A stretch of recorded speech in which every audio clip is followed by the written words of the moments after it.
The team that came together on Galactic Adventures was really a combination from the core game, who had a lot of ideas on where they wanted to take the game, particularly the space game.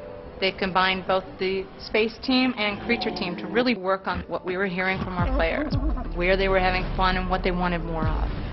And one thing that kept coming up a lot was that I want to see my creature once I get to civilization and once I get to space.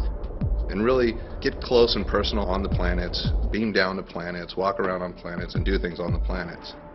In Spore, players explored the cosmos, but they were always confined to their starships. Now, with Galactic Adventures, their creatures can beam right down to the planets and play a variety of adventures.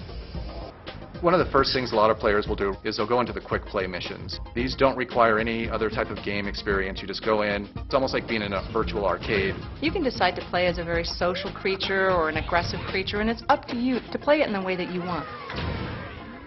If you've been playing Spore, you're in space game already, you can take your existing UFOs and fly them down to other planets.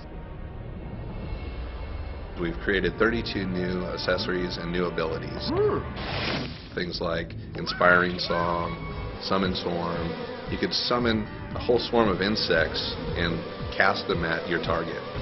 Jetpack is one of my favorite. Launch your jetpack, big burst of flames come out of the back of your creature. You can see the whole planet in all its glory. You feel like you're flying in air.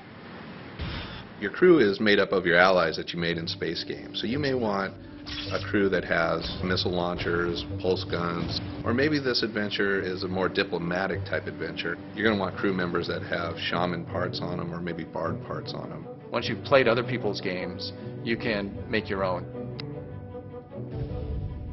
We tried to make the adventure editor as easy to use as the creature editor.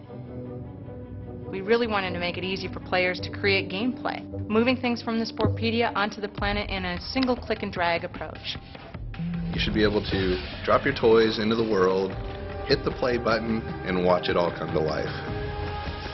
So once you've built these Galactic Adventures, you're free to share them. You just click a button and they're sent up online. Our Spore.com site houses 61 million creations. But the really cool thing is that these things appear in your game.